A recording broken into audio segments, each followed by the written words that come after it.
Ayun. So, good evening guys. Ngayon po ay Wednesday, May 8, 2024. Ayan. So, finally, sumipa na rin. Kahit papano itong si Philippine stock market natin nung closing to, no? Pre-close yung pinakamalakas na bounce natin kanina kasi nung buong umaga, nag-negative 0.5 o negative 0.6 tayo. So, medyo nagsiso yung market natin sa ngayon. Pero siguro, overdue na rin sa bounce si Philippine stock since natin.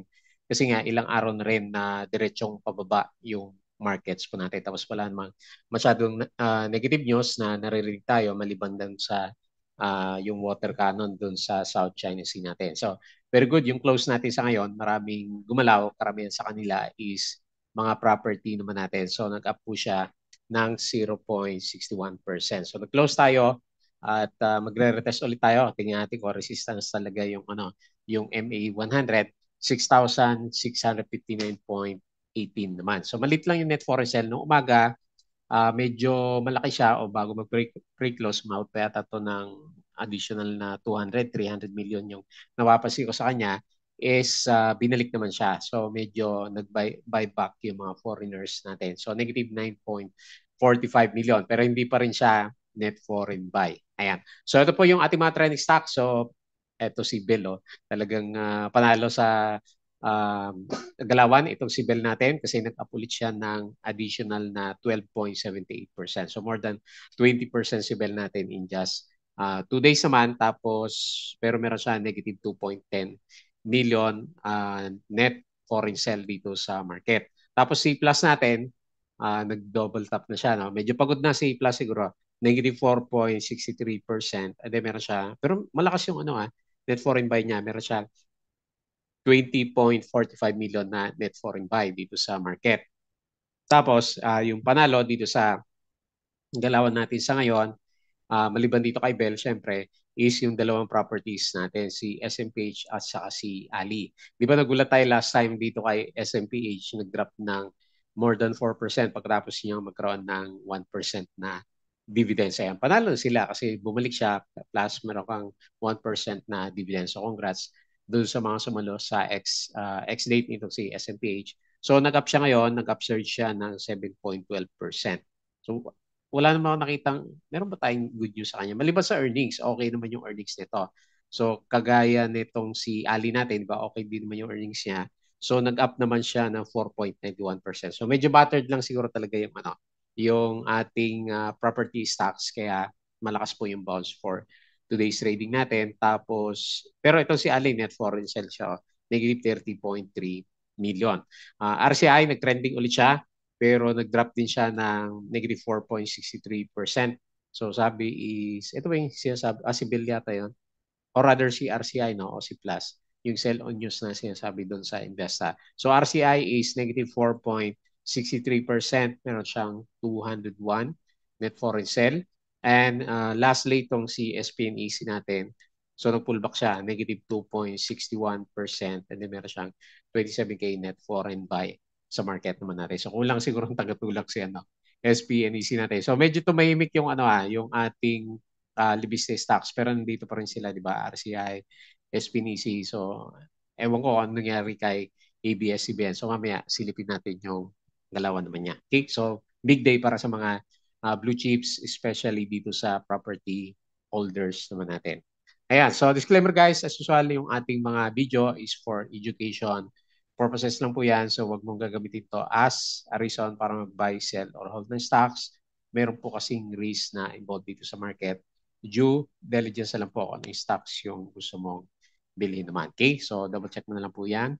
Tapos yung ating social media. So follow mo po ako dito. Subscribe ka lang para updated ka sa daily reviews. Or kung gusto mo, join ka dito sa trading group. Meron po tayo niyan. Nagagay tayo ng mga kasama natin na traders, investors dito sa market. So yung mga nakasubscribe at usual nanonood dito sa channel, maraming salamat po. Bumabalik na tayo sa 1K views. Last time is lumalagapak siya below 1K. Company reviews, wala tayong bago dyan. Profit or loss is yung mga sample trades natin. Basic indicators, so ano sinasabi ng technical analysis. On the way tayo para mag-retest kung magsa-sideways si PSE market. Building fundamentals, yung mga risk management plus yung ating mga PSE stock market study. So sa mga hindi pa nakasubscribe, subscribe din po kayo dito sa Palawi Trader Crypto Auto natin. Malay mo, mabuhay one of these days yung ating mga play to earn games sa social media. Follow mo na lang po ako dito sa Facebook account na Palawi Trader para update dito sa mga posts or dito sa Facebook page natin na Palawi Traders naman. Sa mga articles natin dito sa Bodega Peak, local, US, at saka dito sa Cryptos. Tapos yung malapit na nating i-close na website natin, Money Earners. Lilipat ko yung article nito dun sa sa Bodega Peak para hindi sayang yung mga ginawa nating article dito. Okay, so tingin tayo ngayon sa mga news dito sa market natin. Hindi pa ulit ako bumili ng pagkatapos ko magbenta kay Plus, naka 18% yata ako dito kay Plus dito sa, malit lang naman yung pinili ko dito sa Maya app. So nag-aantay ulit tayo. Gagawa ko ng video yung paano naman mag-sell dito sa sa to trade Asia natin na nakalink dito kay Maya app. Ayan, madali lang. Tapos, yun nga, pwede mong gamitin ulit yung binenta mo to trade. Pero hindi pa naman ako bumili ulit ng bagong stocks natin. So, net foreign sale tayo, malit lang, very good. 9.45 billion. Pero, syempre, gusto natin makita is net foreign buy, which is wala pa naman. So, tinamaan sa atin si holding firms, negative 1.03%. And then, pumitik nga itong si property. So gawa po yan ni SMPH, umakyat ng 7% at saka si Ayala, umakyat siya ng 4%. So hinatak nila yung property stocks. Tapos services 1.61. Medyo matamlay din ngayon si finance market po natin. So tingnan natin 6,659.18. Kasi end of the day naman yung yung spike natin. DNL, okay na natin earnings nito, no? Net income reached 680 million, higher by 4% with the Batangas plant seeing break even sooner than expected. So SMC proposed joint venture between MPTC and SMC. FB, San Miguel and Food Beverage, hindi natin nakikita sa trending to up by 13%. ASEN, ayan. So mukhang recovery na si ASEN So net income 2.7 billion, up siya ng 34% of the back of a 49% rise in attributable renewable energy output. Ayan, so mukhang nag-okay na yung business ni ASEN natin. Ayala Land, post, ayan, okay din siya. 6.3 billion in first quarter, up po siya ng 39%. Ayan, so no way but up yung mga good earnings na stocks natin. Foreign funds sold, BDO, BPI, Robinson, si RCBC ito, RCB, APF Gen, ba't kayang drop si AP? CNPF, DNL, EMI, FD, AC, Aboites, AGI Costco, Ali, Grits, Philrich, MEG, RCR, Converge, Cebu, MAC, Dell, at saka si PHR. Okay, so ayan, kaya siguro pumitik si Ali kasi okay yung earnings. Ito si ASEN, alam ko nag-green din to So profit niya is up ng 34%. CNPF, expand siya ng 15%. Okay din yung trend ni di ba? CNPF natin. TEL, Metrobank secures 4 billion green loan from Metrobank. RCI reported that its independent director, Aurelio Montino III, affirmed after the firm disclosed that his wife has acquired a significant amount of RCI shares. Nagpasahan ba sila dito kay RCI natin? Ayala Land Logistics, net income rose by 18%. So okay na rin siya. At hopefully gumalaw na rin si All HC natin. Gokong Way, Family, GGS, ayan more than doubles Q1 2024 profit. Ayan, so okay naman siya sa earnings. So 200% ba? More than double So maganda yung earnings ni GGS natin. Umakit din ba yung dalawa? Hindi ko napansin. RCI, independent director, resigns as company director after company led by his wife, buys 9% RCI at steep discount. Ali, revenues from commercial and industrial lots jumped by 59%. CSM, increase ng 6 to 46% sa revenue. Sa earnings kaya, magkano kaya tinaas na ito? DNL, okay na yan. Nag-green na, up ng 4%. Kanina umaga yung galawan ng banks. DNL anticipates implementation of 50% increase in biodiesel. Stock price offering, meron tayo kay Union Bank. Ayan. So, 1 right share for every 9 shares owned. Ayan. So, yung mga gusto po ng mga investment, medyo matagal na hawakan. So, 30 pesos si Union Bank naman natin. Ayala Land Logistics, so okay yung earnings. Okay na yan, basa natin. East-West, 8%. First quarter yan, di ba? So, okay siya. Picor, 16. APX plus 55. Nangyari kay Apex ngayon. Tech minus 4%. ECBC is 5 point ba yan? So, mataas kung 100 siya from 5 million. Ayan. So, okay pala si ECBC natin. Abra Mining. Ayan. So, going na. Mukhang imbestigan na ng Senado si Department of Justice, si Abra Mining natin. Ba't naman kasi nilaro yung stocks natin dyan? O na na sila, no? Kasi bagsak na bagsak during that time yung price ni Abra Mining natin.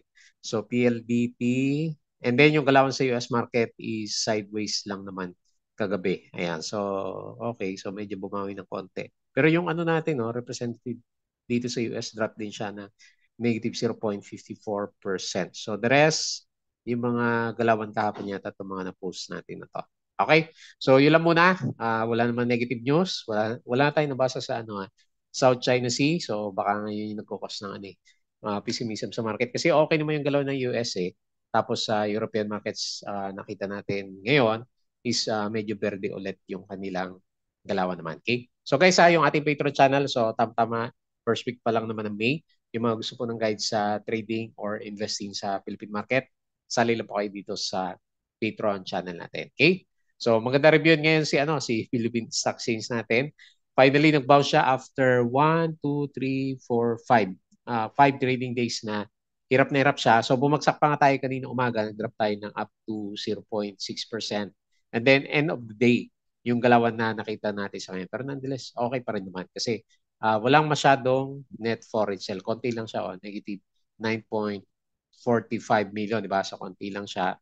Tapos up yung index natin 0.61. So ito yung magdi-determine, tingin natin hopefully hindi tayo mauntog sa 6,600 kasi pag nauntog tayo, maghanap ng another low si Philippine markets natin, so which is dito na sa around 6,400.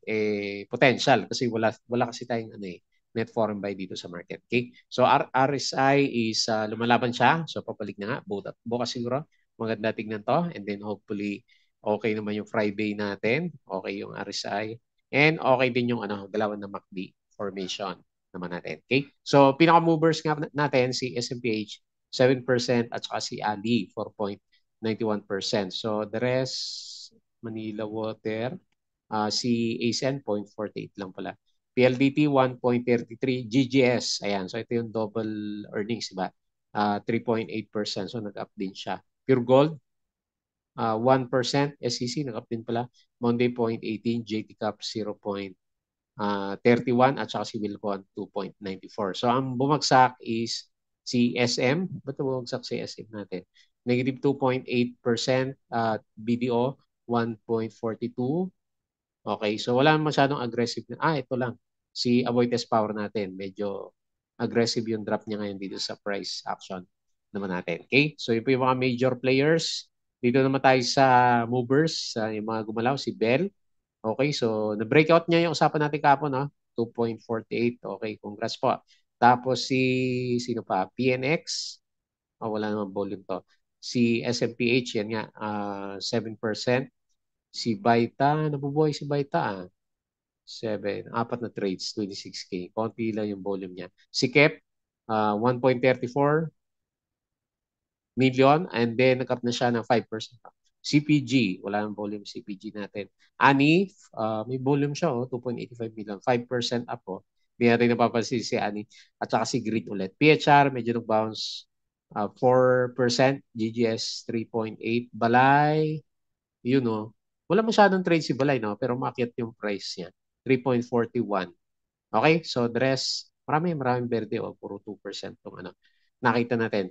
Dito naman sa losers, APPI, walang volume to. Hanap tayo ng may volume. Si ABS, 30 million. Ayan, pullback muna. Siyempre, pasakayin inyo naman kami dito kay ABS-CBN natin. Maganda tignan to. For the few days, AP, 4%, RCI. So, mga libiste stocks natin, drop ngayon. No? Plus, minus 4.6, double top. MRC, 3%. IMI, medyo lubog na to si IMI natin. DMC, 2.5. CNPF 2.14. Pero tingnan mo si CNPF po, uptrend yung galaw niya. Tingnan natin kung kaya niya ituloy-tuloy yan. So very strong yung trend niya. Kaya lang nakailang na siya. Uptrend na galawan. Okay? So yun po yung ating major movers dito sa market. Silip tayo ng konti dito sa US. Futures naman, meron silang trading mamaya. So medyo mapula. Ayan. Sideways ulit siguro dito sa US market. Nasdaq Futures, negative 0.13. Dow Futures, negative 0.01. S&P Futures, negative 0.12. Kapon, sideways. Malakas dito sa medyo sumisipa sa European markets. And then, buti nila nag-bounce tayo. Asian markets, laglag. Ayan. Majority laglag dito sa Asian markets natin. Okay, maganda pala yung nangyari sa atin. Kahit pa paano. Cryptocurrencies, okay, trap pa rin siya dito sa 60K. 62K si Bitcoin, 2.9K si Ethereum, and 581 si BNB. The rest, mukhang malakas ang correction. Shiba, 5%. Dodge, 6%. Akala ko pwede nang gamitin si Dodge sa Tesla, di ba? Sabi ng news kanina. Okay, so laglagan dito sa crypto natin. Okay? So balik tayo. And very quick review ulit dito sa mga trending stocks natin. Unahin natin si Bell. Congrats. So laki, no? Pangalawang araw pa lang binomba talaga si Bell natin. Ang lalakas naman ng kita ng mga to, 20%. Ayan. Congrats. Maaga yung labas dito sa group na kahapon. No? So okay na si Bell. Nag-breakout sa usapan natin dito sa 2.5. Magpo-post kaya to. Medyo overbought na yung RSI natin. Hopefully hindi niya gayahin si Plus, di ba? So si Plus is more than 20% and then nag-pull back yung price natin. Overbought na nga rin siya. So 12.78% and then 2.1 million net foreign sales. So hinog na hinog itong si Bell natin. Hanapin natin yung resistance dito, no? 2.6. Malapit lang. Konti na lang, no? Adjust natin. 2.7. Okay. So, tingnan natin kung saan yung galaw niya. Naisip ko si plus yung galawang ganyan, no? Double tap si Anyway, hopefully hindi naman ganun si Bell. Okay. So, tuloy na ba yung tender offer natin kay PLC? May 6. Wala na, no?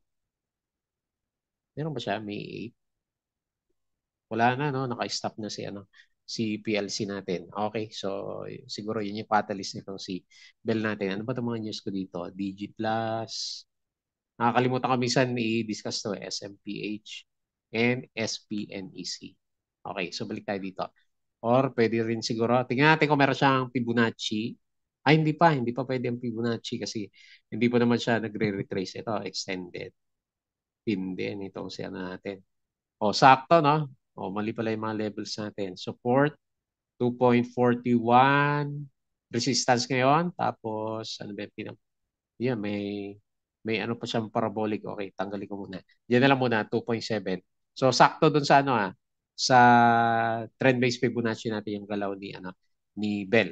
Anyway, congrats po. Ang laki na po niyan. 20% in just, punta kayo mo 2 days, no? Samantalang yung MP2 natin is 7% 1 year. Ayan, ito 2 days lang si Bell. Okay, congrats doon sa mga winners. Hopefully meron pa siya, 2.7. Next si Plus, nangyari dito kay Plus, pullback. Okay, may pullback siya. So medyo naglabas siya ng earnings dito, 357%. Laki pala ng earnings nito si Plus. Saan pa nanggagaling revenue na ito? Kita ni Plus natin, yung mga games. Okay, so medyo natog tayo, 13.83. So ang hope natin dito is mag-bounce siya kasi red candle. Mag-bounce siya dito sa MA9. O pwede rin. Yan na yung pinaka-bottom niya. Pero tingnan mo natin. Mas maganda meron siyang green candle muna na lumabas. So nag-double tap si parang si RCI nga yung RCI pala yung sinasabi ko na. Ay, hindi pa. Okay, namamali ako. Okay, si Plus, meron tayong news dito is earnings pala to. So yung first quarter earnings niya, net income is from 400 million. Tama no? 400 million. Naging 1.9 billion. Ayan. So kaya maganda yung ano niya. Maganda yung earnings. Kaya lang para sell on news, sabi nga nila. So negative 4.63% and then meron tayong 20.45 million na net foreign buy sa kanya. So after ng overbought to, nag-pullback ng konti yung price action. Okay, lagay natin yung RSI 50. Tingnan natin. And then medyo pa-pullback yung ano, yung MACD formation natin. Ayan, classic double tap. Pero marami pa rin siguro nag-aabang kay Plus. Ako nag-aabang din ako sa kanya. Kung meron siya magandang ibigay, tignan natin. Kasi okay naman yung earnings niya, di ba? So, kailan kasi yung pinaka-trend niya malapit sa ano, MA 100, di ba? Ito, nag-bounce siya nung lumapit sa MA 100 natin. Okay, so gano'ng kalaki, kataas na siya dito? Laki, no? So, halos 40% siya dito sa MA 100 natin. Catalyst-wise, maganda po yung earnings niya. Ayan, pullback na lang for today's trading natin. Next, SMPH. Ano ba catalyst natin dito? Wala naman ako nabasang catalyst dito kay SMPH. Issues, multi-issuer, EMTN, program offering. Ano ba to?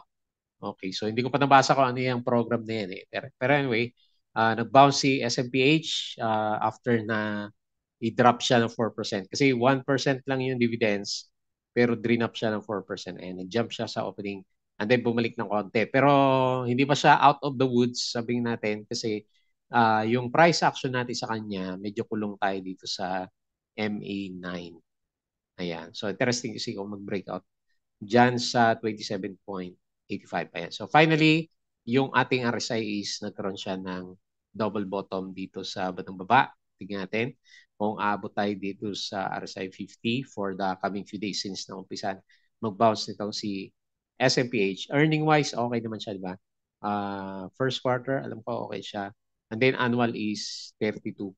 Okay naman yung earnings niya. Kailang pandemic yung ano niya, no? Yung price nito si SMPH natin. So, 7, tama ba? Yung drawing natin kahapon. Alala ko na pala. Kalimutan ko yung drawing natin. Pinag-trending din pala kahapon tong si, ano, si SMPH. Kasi medyo malakas yung downtrend niya, di ba? Ayan. So, yan na. Okay, pwede siguro. Yan na yung bottom niya. And tignan natin kung later on is babalik siya dito sa MA 100. Kasi ito yung pinaka-channel niya. Ayan, hopefully umabot siya dito mga 31 bago siya mag-pullback ulit. 7.12%, so medyo malakas nga po yung sipa. And then meron tayong 32.74 million net foreign buy. Next, RCI. So pullback na muna si Mr. Libiste natin kasi ang taas naman ng galaw niya. So nagko-conso siya, no? Pwede, nagpa-flag formation siya. Tingnan natin kung flag to. So kung meron siya lusot dito sa 3.9 or bandang 4 pesos, meron siyang flag na formation dito. Okay, so anyway, pansamantala, lagyan natin siya na resistance kasi nauntog siya. And yung support natin is dito banda. Ayan, malapit dito sa 3 pesos naman natin. Pero bullish pa naman kasi yung RSI natin halos overbought pa rin yung galaw. Tapos okay din yung ating MACD formation. So negative 4.63%, 201K net foreign sell. Next, another Libiste stocks, SPNEC, nauntog sa ano MA100. Tinask ko na yata ito kahapon, no? Yung resistance natin. Ano ba natin pwedeng ilagay? Okay, nauntog siya kasi. O, ilagay natin dito. 1.16. So, breakout pa rin naman yung pinaka-picture niya. Ayan, breakout pa rin naman. So, tingnan natin kung mag-glide siya dito sa MA9. So, 2.65% loss, 27K net foreign buy. Malit lang naman. So, and then, laki ng volume din niya. Oh, nasa 30 million. Ito yung RSI 50. Okay, so nasa ano pa rin naman siya. Nasa trend pa rin naman si SPNC. Nasa breakout trend pa rin naman. Okay? So abangan na lang natin kung bobombayin ulit siya for Thursday or Friday na trading. And then lastly, so another property stock, si Ali. Not out of those din kasi nandito lang siya sa ilalim ng MA9. Pero meron siyang konting double bottom dito sa area. Tapos siguro nga, ito nga yung pinaka main support niya. Ayan. So, hopefully makabalik dito sa MA 100 for the few days. Kailangan medyo mahina pa. 30 million net foreign sell, and then meron tayong up move na 4.91%. Okay? So, naumpisa na ng mga blue chips natin yung galawan. Kaya lang wala pa masyadong foreigners. So, hindi pa tayo masyadong kampante. And ang pinaka-bigger picture is sideways pa rin naman, di ba? So, hopefully hindi tayo mauntog dyan kasi kung hindi, mag-glide ulit tayo dito sa ibabaw ng MA20, ipababa naman yung trend niya. So baka maipit tayo ng sideways for the month of May. Ewan natin So tingnan natin.